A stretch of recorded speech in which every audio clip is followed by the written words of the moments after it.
கொஞ்சம் யோசிச்சு பாருங்களேன். ஒரு யானைக்கு அடிபட்டுச்சு. அதனால் அந்த யானையோட கூட்டத்தில் கூடிய இன்னொரு யானை அந்த யானைக்கு உதவி பண்ணுது அப்படின்னா, அது நமக்கு பெரிய விஷயம் இல்லை. இந்த இந்த உலகத்தில் அது நடக்கக்கூடிய விஷயம் அப்படின்னு நமக்கு தெரியுது. ஏன்னா ஒரு இனத்தில் இருக்கக்கூடிய ஒரு யானைக்கு அடிபட்டதனால் அதே இனத்தில் இருக்கக்கூடிய இன்னொரு யானை அதுக்கு உதவி செய்வது ரொம்ப ரொம்ப சாதாரணமான விஷயம். ஆனால் இதே மனிதனை கொண்டு வாங்கலை, ஒரு மனுஷன் இன்னொரு மனுஷனுக்கு உதவி பண்ணதை நம்ம ரொம்ப பெருமையாக பேசிக்கிட்டு இருக்கோம், ரொம்ப அதிசயமாக பேசிகிட்டு இருக்கோம்னா இது என்ன மனிதம்?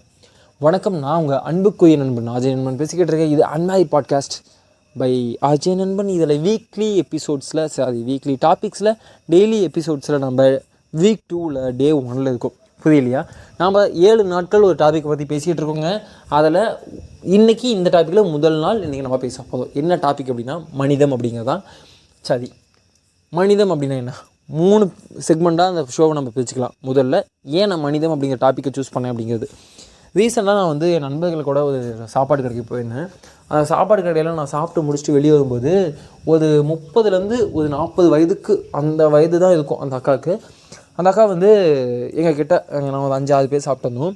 எங்கள் கிட்டே தம்பி பசிக்குதுப்பா, காசு ஏதாவது கொடுத்தீங்கன்னா நான் சாப்பிட்டுக்குவேன் அப்படிங்கிற மாதிரி கேட்குறாங்க. இது எல்லாருக்கும் நடக்கக்கூடிய இயல்பான ஒரு நிகழ்வு இல்லையா?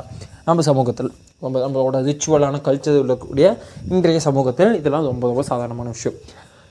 ஆனால் என் ஃப்ரெண்டு ஒருத்தர் என்ன பண்ணுறான், இல்லைக்கா உங்களுக்கு பசிக்குதுன்னு சொல்கிறீங்களே, நான் காசுலாம் கொடுக்க மாட்டேன், போய் சாப்பிடுங்க, உங்களுக்கு எவ்வளோ வேணுமோ திருப்தியாக சாப்பிடுங்க, நான் அமௌண்ட்டு கொடுத்தேன், உங்களுக்கு சாப்பாடு வாங்கி கொடுக்குறேன் அப்படின்னு சொல்கிறான். அந்த அக்கா என்ன சொல்லுது, தம்பி இங்கே நீ 50 ரூபாய்க்கு சாப்பாடு வாங்கி கொடுப்பியா? இதே 50 ரூபாய் என் கையில் கொடுத்தீங்கன்னு வச்சுக்கோங்க, என்ன போல் இருக்கக்கூடிய 4 பேர் நாங்கள் சாப்பிடுவோம் அப்படின்னா. என்னப்பா சொல்கிற அப்படின்னா, ஆமாம் உண்மையாலுமே சரிக்கா வாங்க எப்படி சாப்பிட்றீங்கன்னு பார்க்கலாம் அப்படின்னு சொல்லிட்டு நாங்கள் எங்கெல்லாம் ஃபாலோ பண்ணிட்டு போகும்போது அங்கே ஒரு கடைக்கார அண்ணன் உண்மையாலுமே வெறும் 10 ரூபாய்க்குங்க, வெறும் 10 ரூபாய்க்கு திருப்தியாக எங்களுக்கு சாப்பாடு கொடுக்குறாங்க. திருப்தியான சாப்பாடு கொடுக்குறாங்க. நீங்கள் சாப்பிட்டு வாங்கிக்கலாம் அங்கே ஒரு ஆள். ஆனால் மற்றவங்க எல்லாருக்கும் அது கொடுக்கறதில்ல. நமக்கு தெரியும்ல, நம்ம அந்த லுக்ஸ் அப்படிங்கிறதே நமக்கு தெரியும்ல.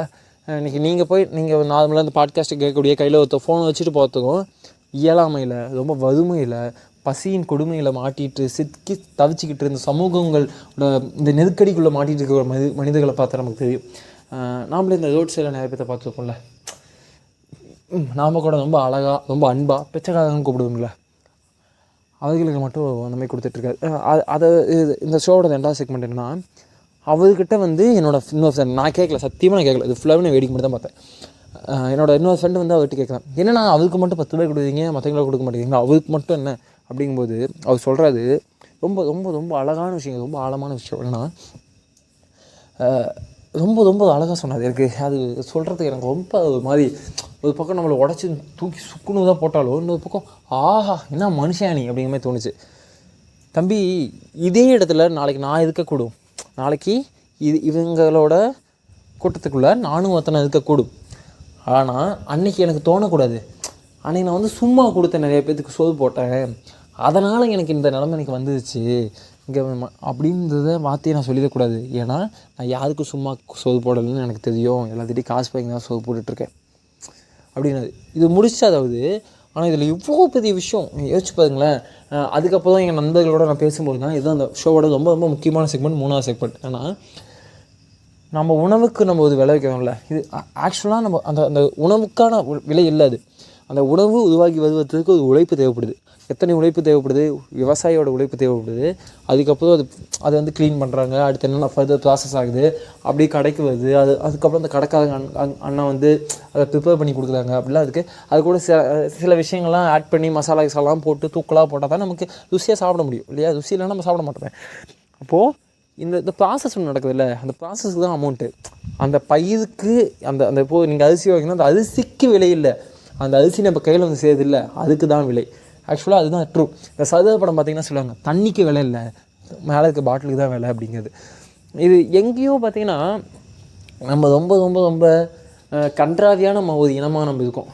ஒரு வகையில் நமக்கு ஆஹா என்ன மனுஷன்டா நீ அப்படின்னு நமக்கு தோணாலுமே, அந்த மனுஷன் யாருக்கு உதவி பண்ணுறான்?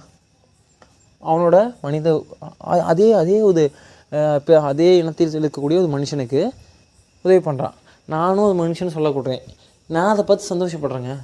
ஒரு மனிதன் இன்னொரு மனிதனுக்கு உதவி செய்வதை பார்த்து இன்னொரு மனிதன் சந்தோஷப்படுகிறான் அப்படிங்கிறது வெளியேந்து ஓகே, இதில் என்ன தப்பு இருக்குன்னு தோணலாம்.